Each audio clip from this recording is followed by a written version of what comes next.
Bienvenidos al podcast de economía e inversiones de Upside Capital.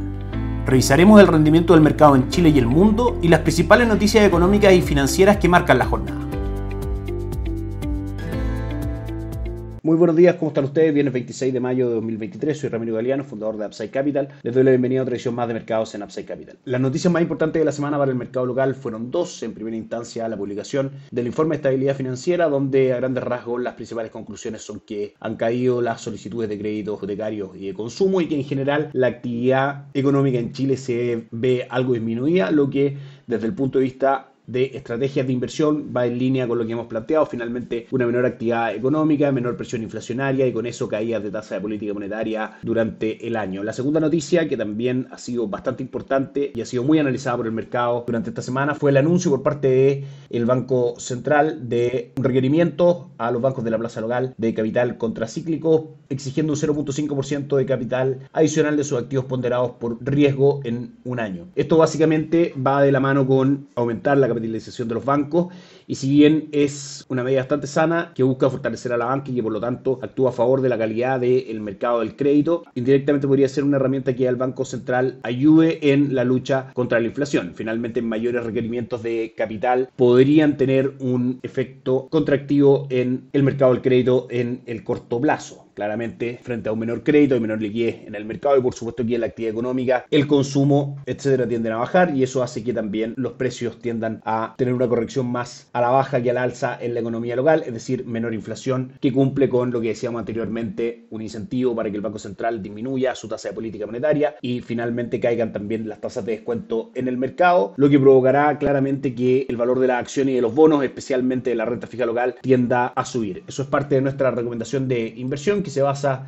en dos tipos de fondos. El primero es Itaú Dinámico, que durante el año presenta un retorno por sobre el 3%, durante el año 2022 tuvo un retorno del 12%, superando el devengo de los depósitos a plazo y también a través de las carteras de conservación de capital de Principal, que ya a un plazo de 6 meses lleva un retorno durante el año del 4.05% y a 18 meses del 3.5% aproximadamente. Fueron las noticias más importantes del mercado local durante esta semana. Ayer el IPSA cayó un 0.41%, 5.620 puntos fue el cierre, 809 pesos marcó el dólar también al cierre de la jornada de ayer, prácticamente sin variaciones respecto al día miércoles, y el cobre subió un 0.15%, cerrando en 3.59 dólares por libra de cobre. El día de hoy, si nos vamos al mercado del dólar, viene cayendo aproximadamente 5 pesos, 804, por noticias relacionadas con el techo de la deuda de Estados Unidos, que vamos a comentar inmediatamente. Y técnicamente hablando, el dólar respeta la tendencia bajista que trae aproximadamente desde principios de este año, cuya resistencia estaba alrededor de 813, que fueron los precios máximos que tocó el dólar durante la semana. Ayer tuvimos el cierre, como decíamos, en 809 y hoy día cotiza en 804. Los fundamentales desde nuestro punto de vista, sobre todo extranjeros, siguen siendo bajistas para el dólar en Chile. El cobre también hace una ruptura falsa de la tendencia alcista que trae desde junio del año 2022. Sube fuerte hoy día a 3.65 dólares por libra de cobre y en términos porcentuales marca un upside del 1.91% en la jornada. Probablemente si se mantiene esta fuerza compradora, el próximo objetivo del mercado del cobre debería estar alrededor de los 3.77 dólares por libra de cobre. En la bolsa local, que mantiene durante el año un retorno del 6.81% y un retorno durante las últimas 52 semanas del 6.66%. A esta hora en nuestras pantallas cotiza con una leve pérdida del 0.04%. Las acciones más transadas son Sokimich-P, que cae un 0.18%, Itaú, que cae un 0.33% y Quiñenco, que sube un 0.91%. Nuestra recomendación de inversión, Itaú Tobesca Chile Equity, marca durante los últimos 12 meses un retorno del 19.12%, superando por bastante el retorno del IPSA del 6.66%. Alternativa, por supuesto, que nuestros clientes tienen a disposición a través de la intermediación de instrumentos de inversión de Upside Capital. Si nos vamos a los índices bursátiles de Estados Unidos, el Dow Jones ayer marcó caídas del 0.11%, 0.88% de retorno positivo, marcó ayer el S&P 500 y Nasdaq arriba un 1.71%. En general, una buena jornada para Wall Street. Las principales noticias entre lunes y jueves las pasamos a revisar inmediatamente. El día martes tuvimos caídas en el PMI manufacturero de Alemania y también del Reino Unido, donde si analizamos este dato consolidado en distintas economías del mundo, podemos ver como conclusión que en general la actividad manufacturera está en sector de contracción y la actividad de servicios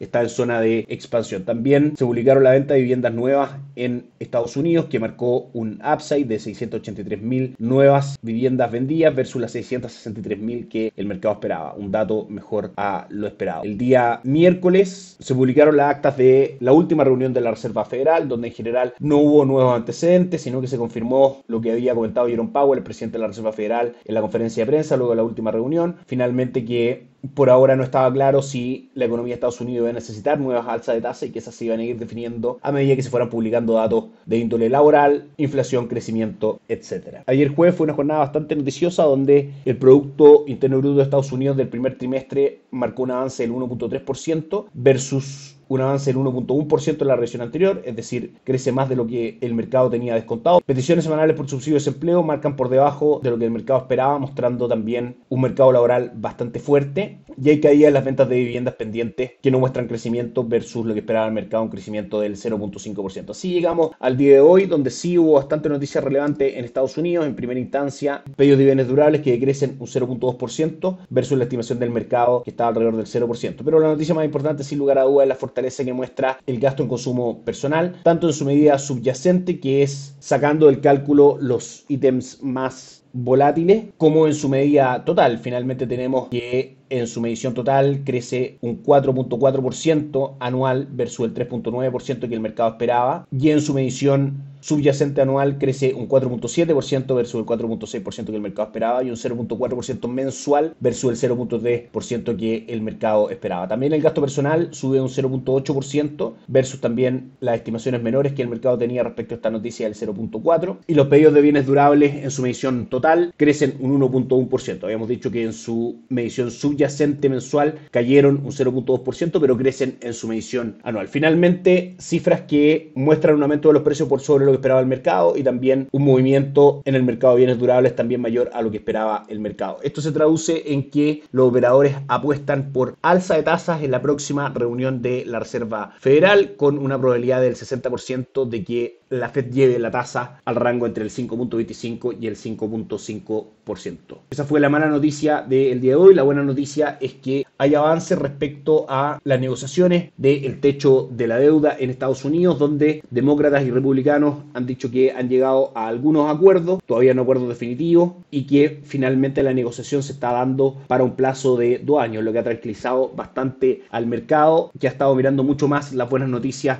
respecto al techo de la deuda de Estados Unidos que estas malas noticias respecto a la inflación y al mercado de bienes durables. Con todo lo anterior, los mercados terminan la semana de la siguiente manera, con el dólar index subiendo un 0.13%, claramente mirando más los datos de inflación y las proyecciones de alza de tasa que los posibles acuerdos respecto al techo de la deuda. En Europa la jornada es positiva, con el DAX alemán subiendo un 1.21%, al igual que el Eurostock 600 subiendo en el mismo porcentaje, y en Estados Unidos la jornada de cierre de la semana de hoy viernes también es positiva, con el Dow Jones subiendo un 0.87, S&P 500 subiendo un 1.06 y Nasdaq un 1.85. Eso es todo por hoy, que esté muy bien, tengan un excelente fin de semana, nos encontramos el lunes. Chao, chao. Gracias por escuchar el podcast de Economía e Inversiones de Upside Capital. Te invitamos a visitar nuestro sitio web www.upsidecap.cl y contactarnos para brindarte una asesoría objetiva, sin sesgo y con una mirada global para tus inversiones.